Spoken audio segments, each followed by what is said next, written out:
Hello' everyone, মোৰ অন্য এটা মিনি ব্লগলৈ আপোনালোক সকলোকে স্বাগতম। আজিৰ ভিডিঅ'টো পাকঘৰৰ পৰাই আৰম্ভ কৰিছোঁ দেই। ভাত পানী খাই আচলতে আজৰি হ'লোঁ। দুপৰীয়াখিনি সময়ৰ হয় এইটো ভিডিঅ'। মাও স্কুল গ'ল। মই বোলো পাকঘৰটো অকণমান সৰা মোচা কৰি চাফা কৰি লওঁ, কাৰণ খাই বৈ আজৰি হোৱাৰ পাছতহে পাকঘৰটো চাফা কৰিলে চাফা হৈ থাকে। আৰু তেনেকুৱাতে মানুহজন চাৰিআলিলৈ গৈছিলে, আহি পালেহি। এয়া কিবাকিবি লৈ আহিছে চাহ খাবৰ কাৰণে। মই বোলো দেউতাকো চাহ একাপ দিয়ে লওঁ। আৰু এইফালে হাঁহখিনিও অকণমান মুকলি কৰি দিছে, তাহাঁতক বান্ধি থোৱা আছিলে। মই বোলো বেটাও শুই আছে যিহেতু পাকঘৰলৈ যাওঁ, কিবা এটা বনাওঁ বুলি পাকঘৰলৈ আহিলোঁ। আৰু মানুহজনো আহি পিনি গাখীৰখিনি গৰম কৰা নাছিলোঁ, মানে গাখীৰখিনিৰ কথা মনত পেলাই দিলে আৰু মই গাখীৰখিনি গৰম কৰিলোঁ।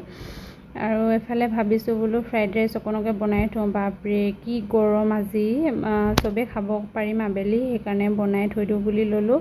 মায়ে আকৌ ফ্ৰাইড ৰাইচ নাখায় বাৰু। মাৰ কাৰণে এফালে কুকাৰত ভাত পাতি দিছোঁ, স্কুলৰ পৰা আহি খাবহি পাৰিব। আৰু তেনেকুৱাতে বেটা উঠিলে নহয়, তাকো এতিয়া আকৌ অকণমান খুৱাই দিব লাগিব। অকণমান কোচত লৈ লৈছোঁ। এফালে তাৰ বাবে পিঠাগুড়ি সিজাই আছোঁ মই।